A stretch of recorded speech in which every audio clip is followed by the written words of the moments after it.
Hello friends, today we are going to talk about the plasmapheresis. It has been postulated that removal of the pathogenic substances from the blood may be therapeutic or even curative for some disease. Phlebotomy dates to ancient time and it is in the modern area, technology has evolved to enable the separation of specific blood components. The term apheresis refers to the general technique of extracorporeal removal of blood constituent, and as the name suggested, plasmapheresis removes the plasma from the patient, where therapeutic plasma exchange entails the removing plasma from the patient in exchange for the replacement fluid. So, therapeutic plasma exchange is the extracorporeal therapy performed using centrifugation and the membrane filtration.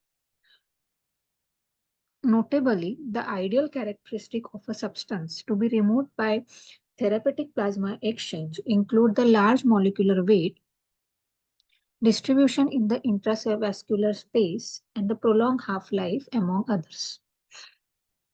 So there are two technologies are available for removal of the plasma and its pathogenic substances.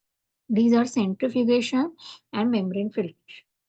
Membrane filtration therapeutic plasma exchange can only separate plasma, whereas centrifugation therapeutic plasma exchange can fractionate any of the blood component, that is erythrocyte, platelet, and the plasma. As such, centrifugation therapeutic plasma exchange is the apheresis modality employed when specific blood fractions are targeted. So both methods are similarly effective at removing plasma protein, and each involves administration of the replacement fluid at an equal and a greater volume to what was removed. Membrane filtration therapeutic plasma exchange extract the smaller fraction of plasma, that is 30% per unit of time, than centrifugal system, that is 80%, requiring longer treatment time and higher blood flow rates. This can increase the risk for the blood clot. Although clinical trials have largely used centrifugation, the specific modality used often varies by country. Most therapeutic plasma exchange sessions in United States are centrifugation based.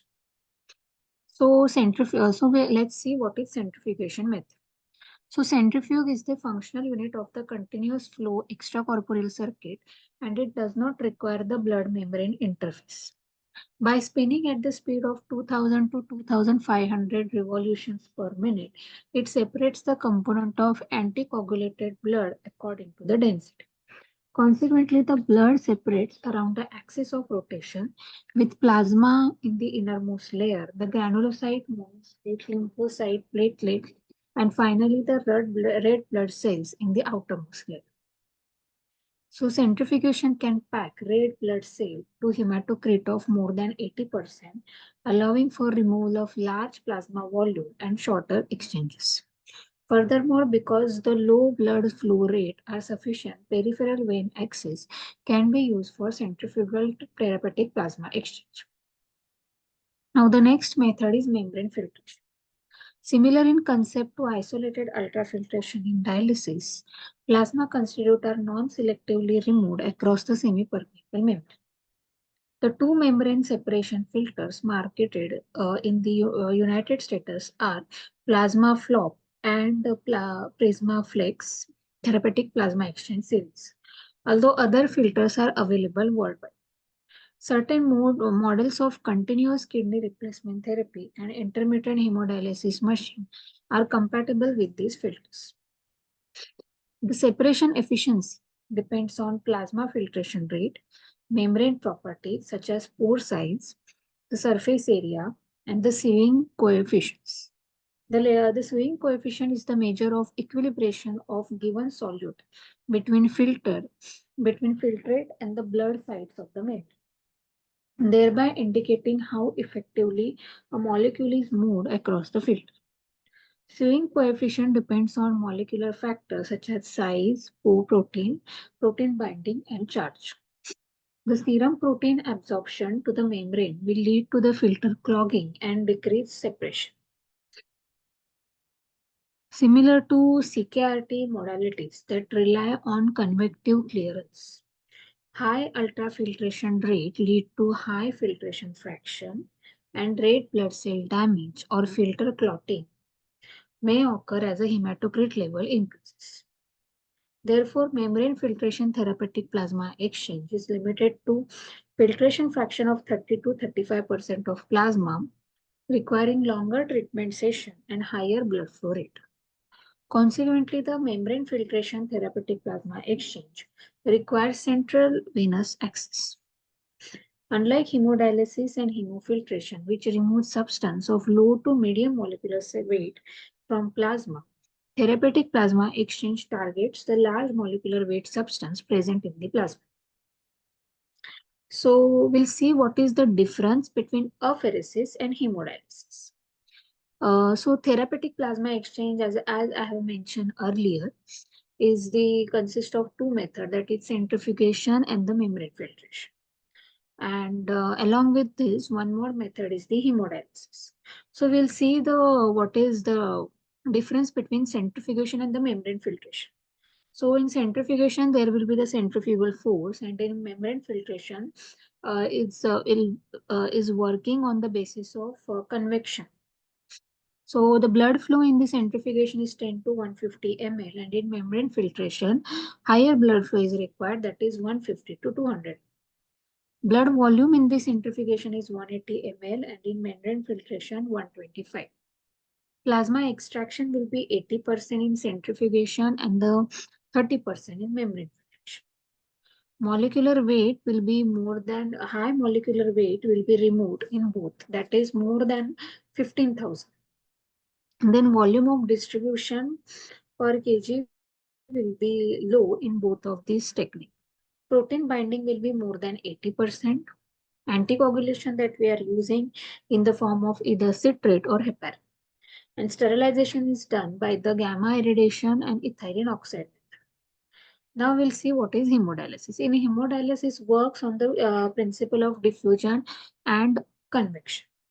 So it is blood flow. Blood is flowing by blood flow will be either continuous or intermittent. In continuous, the total blood flow will be 100 to 300. In intermittent, it will be like 200 to more than 400. Blood volume in the circuit will be 160 to 280. Molecular weight will be less than 15,000. Volume of distribution will be moderate and protein binding will be less than 80%. Anticoagulation will be heparin.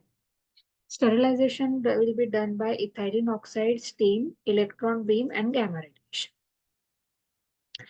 So there are two methods like centrifugal. So in this is the diagrammatic representation of the methods of therapeutic plasma exchange. The first one is centrifugation method, and the second one is membrane therapeutic plasma exchange.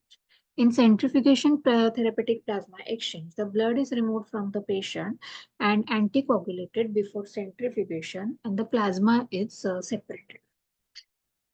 Replacement fluid is infused after centrifugation upon return to the patient.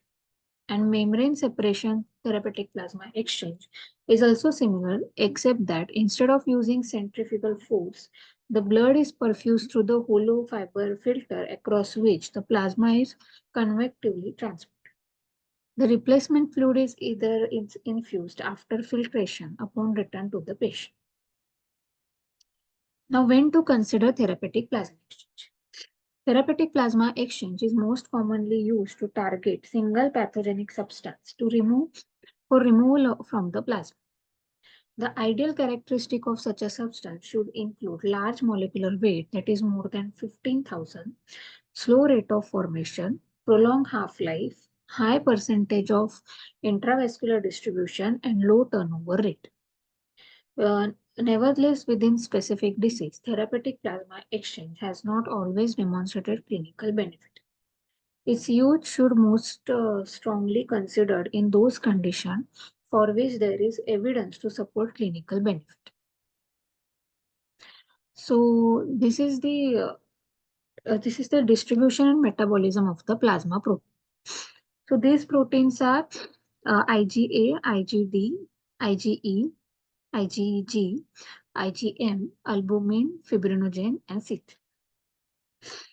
So let's talk about vascular access. Most apheresis devices use centrifugation and require blood flow rates of 50 to 150 ml per minute compared to 150 to 200 ml per minute in membrane filtration therapeutic plasma exchange. The therapeutic plasma exchange procedure can be continuous, which requires access and return catheter, or discontinuous, which allows single catheter to serve for access and return. The discontinuous setup requires a longer procedure time. Procedure-related factors, patient-related factor, and institutional capability determine the ideal vascular access. Now, options are large bore peripheral intravenous access.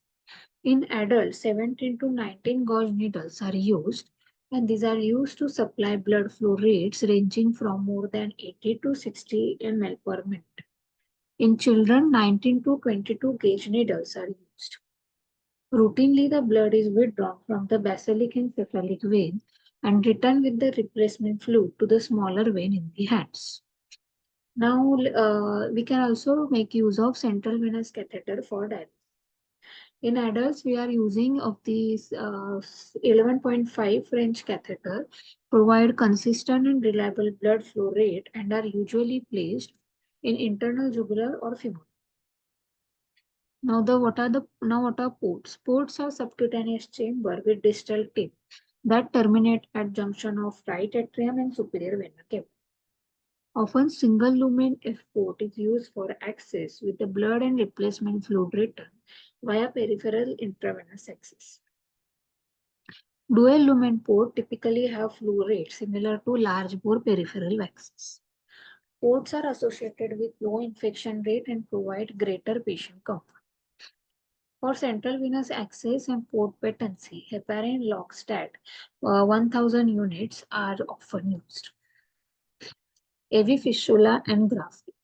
AV fistulas and the AV graft are excellent choices for patients undergoing ongoing repetitive therapeutic plasma exchange because these access provide fast blood flow, low risk of infection, and excellent long-term patency. This is the access of choice, particularly for hemodialysis recipients who also need therapeutic plasma exchange. AV fistula are used only in 2% to 4% of pheresis procedure.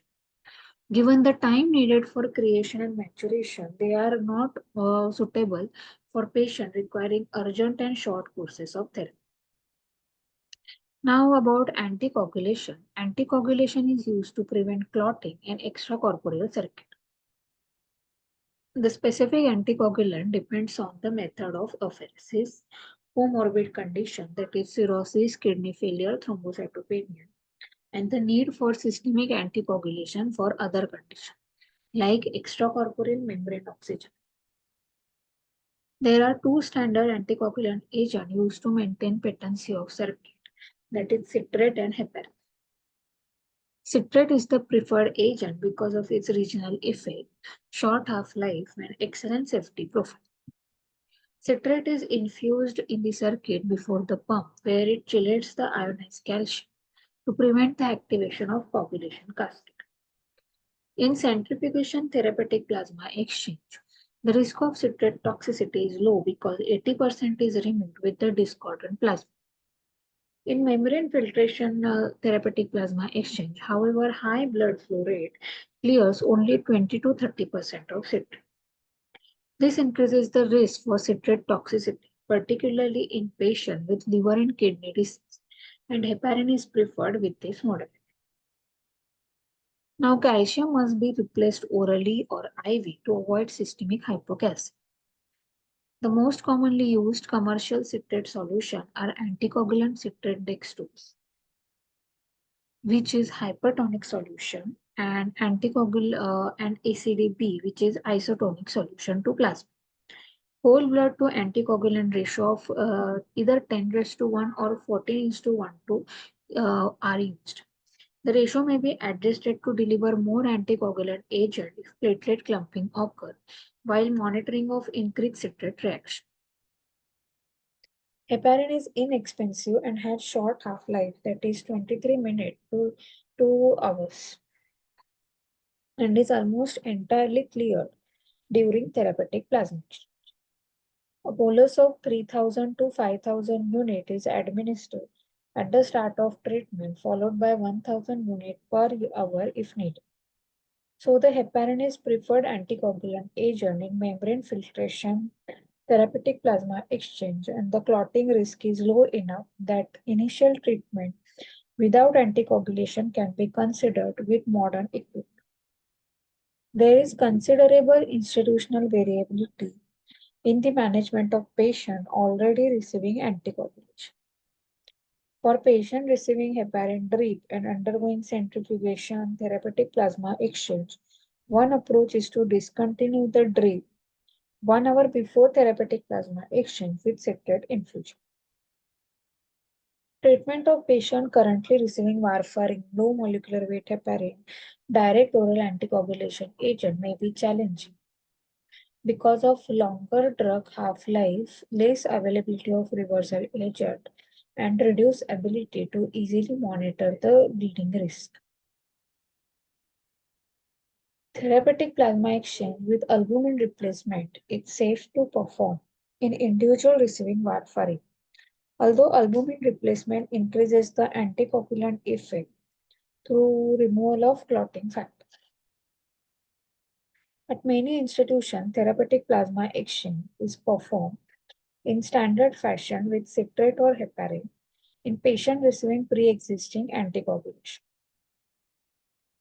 Finally, in patients with small blood volume, to minimize amount of citrate, although whole blood to anticoagulation ratio of at least 26.1 is used. Then next is about replacement fluid. The choice of replacement fluid depends on the indication for apheresis as well as infection and the bleeding risk. Replacement fluid consists of colloids, crystalloid, or a combination of, although crystalloids are typically only used for hyperviscosity syndrome. Human albumin solution is most frequently used for its oncotic properties. Now, regarding albumin, commercially available 5% albumin solution contain approximately 145 sodium and less than 2 potassium. Therapeutic plasma exchange followed by albumin replacement will result in 50 to 60% reduction in pro or anticoagulant factor. Fortunately, rebound is biphasic with an initial increase 4 hours after pheresis and almost complete recovery by 48 hours. Coagulation testing should not be performed for 8 to 12 hours after replacement therapy. If cost is limitation, 80 into 20, that is albumin saline solution, combination can be used with minimum ratio of 70 into 30. This diluted replacement fluid carry high risk of hypotension and use is only commonly limited to hyperviscosity syndrome. Because albumin is heat inactivated, it has low risk than plasma of hypersensitivity reaction, transfusion related acute lung injury, and transmission of infection. Now the next is fresh frozen plasma. Plasma is primarily used to replenish Adams 13 in thrombotic thrombocytopenic purpura and clotting factor in patient with the bleeding. Frozen plasma is typically fresh frozen plasma and 24-hour frozen plasma. 3 or more sessions of daily therapeutic plasma exchange may require replacement with 2 to 4 units of fresh frozen plasma to reduce the bleeding risk, although monitoring coagulation studies to guide this practice is preferred. Fresh frozen plasma contains approximately 7 mol of citrate per unit, increasing the risk for citrate toxicity with large volume infusion. Moreover, because unit size is 200 to 300 ml, single plasma volume exchange of 3 liter will require 10 to 15 unit obtained from this many donors. To prevent allergic reaction, patients are often treated with diphenhydramine despite data showing no benefit of pre-procedural antihistamine. If there is a history of sensitivity to the fresh frozen plasma, solvent detergent plasma, or pre-treatment with the steroid, diphenhydramine, and ephedrine has been used successfully. The risk associated with donor plasma include transfusion reaction and citrate toxicity. Now let's talk about how to write a prescription. So the average blood volume in the adult is 6.5% of the total body weight, of which 60% is plasma. That means approximately 3 liters. So effective plasma volume can be calculated from estimated blood volume, that is 0.065 into weight. And hematocrit as effective plasma volume is 0.065 into weight into 1 minus hematocrit. There are numerous formulas and rule of thumb for this calculation. An apheresis machine uses modified formula that include patient's sex, height, weight to estimate exchange volume. One plasma exchange removes the fixed proportion of targeted substance from intravascular component. Equilibration across the body fluid component determines the net clearance of substance represented by the equation, that is x1 is equal to x0 minus VE, that is the volume exchange upon effective plasma volume, where x1 removes the final plasma concentration, x0 is the initial concentration, and VE is the volume exchange. As volume exchange upon effective plasma volume increases, however, the increment decrease in the initial concentration of target substance also decreases. For example, the exchange of 1.4 times effective plasma volume decreased the pre-treatment level of substance by approximately 75% with minimal additional clearance beyond 1.5 plasma volume. In addition, the plasma concentration of target substance decreases as a result of dilution by the replacement fluid. Thus, therapeutic plasma exchange session typically exchange one volume and virtually never more than 1.5. So, the extracorporeal volume, which refers to the volume of blood outside body during therapeutic plasma exchange, should be less than 15% of total blood volume to decrease the risk of complication related to hypovolemia. If necessary, blood prime or transfusion may be required. Now, let's talk about lab monitoring. Optimum laboratory testing for hemostasis in patient undergoing therapeutic plasma exchange is not defined, and there is significant practice variation across the institution. The American Society of Apheresis and Choosing Wisely do not recommended routine monitoring of coagulation test during course of therapeutic plasma exchange unless procedure is performed daily. This includes therapeutic plasma exchange performed with non-frozen plasma replacement fluid such as albumin. Red blood cell transfusion should be considered to maintain hematocrit level of more than 22%. Ionized calcium should be measured if symptoms of hypocalcemia develops. The effect at 48 hours of one plasma volume exchange on different protein is shown. That is we'll see now what are the effect of the plasmapheresis on different plasma protein. So antithrombin, it is decreased by 70%, but rebound will occur after 48 hours post plasmapheresis is 100%. C3 will decrease by 63%, but rebound after 48 hours will occur, that is 60% to 100%. Factors 8 will decrease by 50 to 80%, and in this case also rebound will occur in 100% form. Fibrinogen will decrease in by 67%, and if rebound will occur post apheresis by 46 to 63%. Prothrombin will decrease by 49%, and there won't be much rebound. It will be only 48%. Immunoglobulin will decrease by 60%, and rebound will occur by 44%. Liver enzyme will decrease by 55 to 60%, and the rebound will occur after 48 hours by 100%. Platelet will decrease by 25 to 30%, and there will be rebound of 75 to 100%. So additional important treatment recommendation from choosing wisely include not only not placing a central venous catheter if peripheral vein access is safe,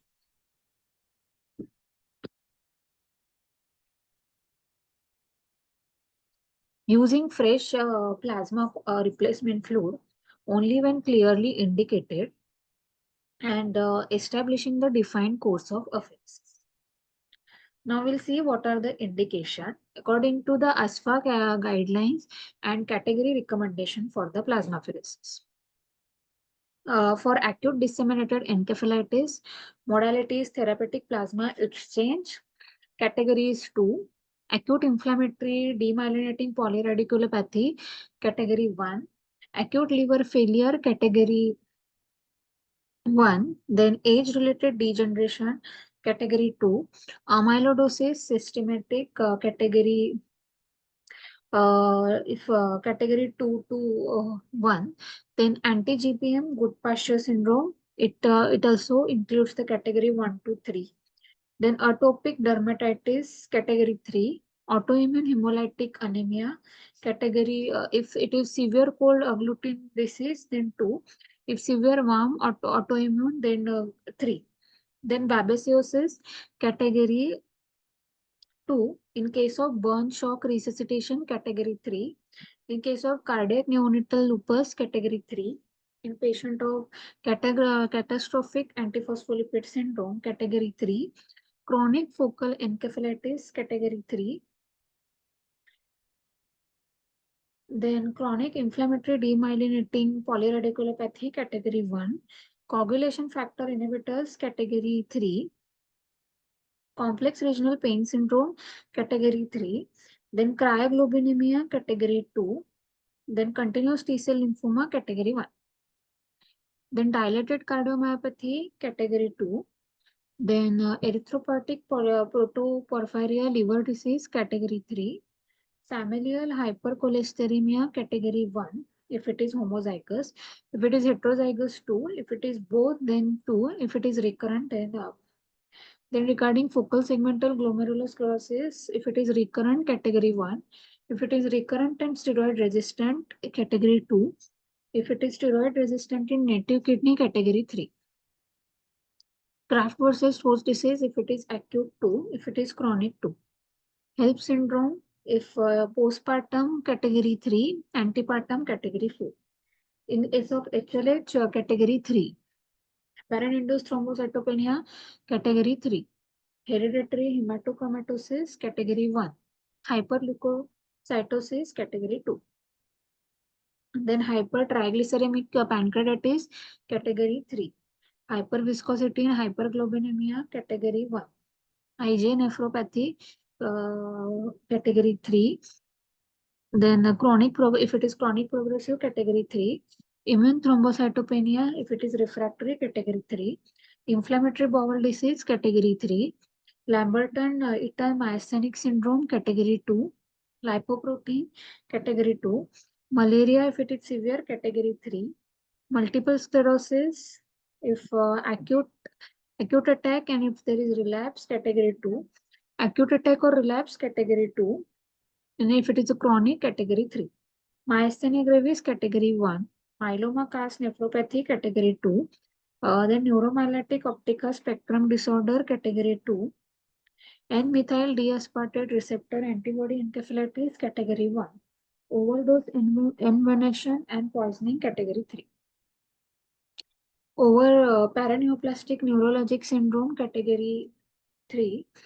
Paraproteinemia, demyelinating neuropathy, chronic acquired demyelinating polyneuropathies, category 1. If it is anti-MUC neuropathy, category 3. Multiple myeloma, category 3.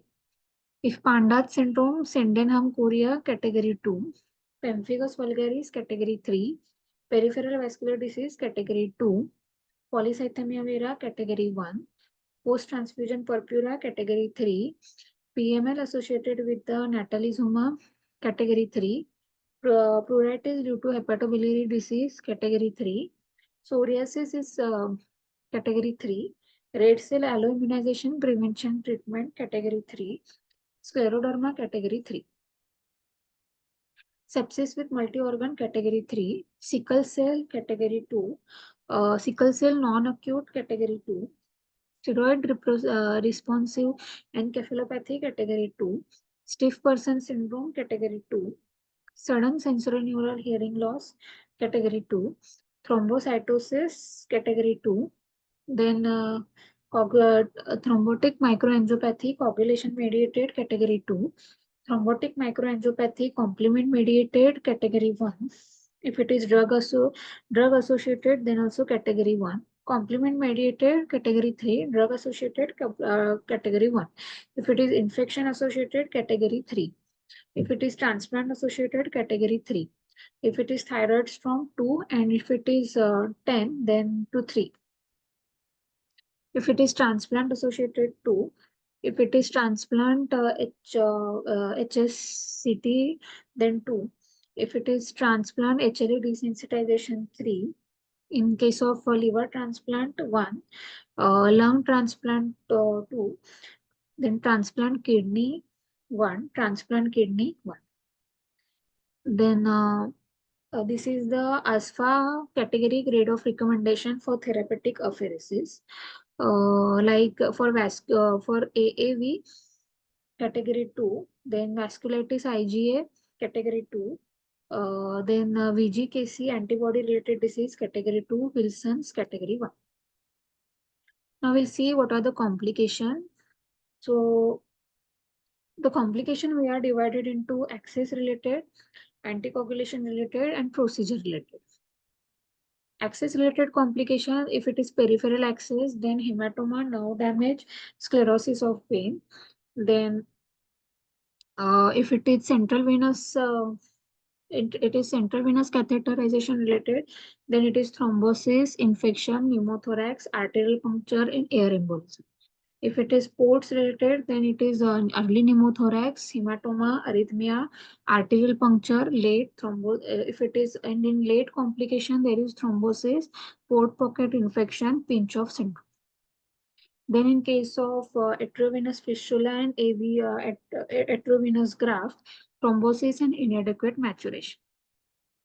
Then anticoagulation related complication is hypomagnesemia because of citrate chelation and thrombocytopenia because of heparin-induced thrombocytopenia. Procedure related complications include anemia because hematocrit may decrease to 10% due to intravascular expansion with hyperoncotic fluid. And there can be hemolysis if hypooncotic priming solution is used. Then the other complications like hypotension, dyspnea, chest. It occurs because of complement-mediated membrane biocompatibility and ethylene oxide hypersensitivity. Thrombocytopenia may occur because of loss of platelet. And there can be vitamin deficiency, which is with deficiency of vitamin A, B6, B12, C, and E.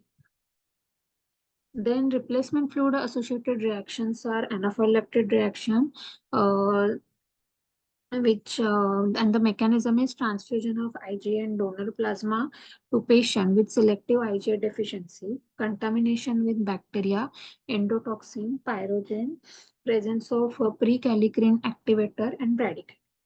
Then there can be coagulopathy because of depletion of coagulation factor. Then it can be electrolyte or acid-base abnormality because of hypokalemia, hypocalcemia, hypomagnesemia, and metabolic alkalosis.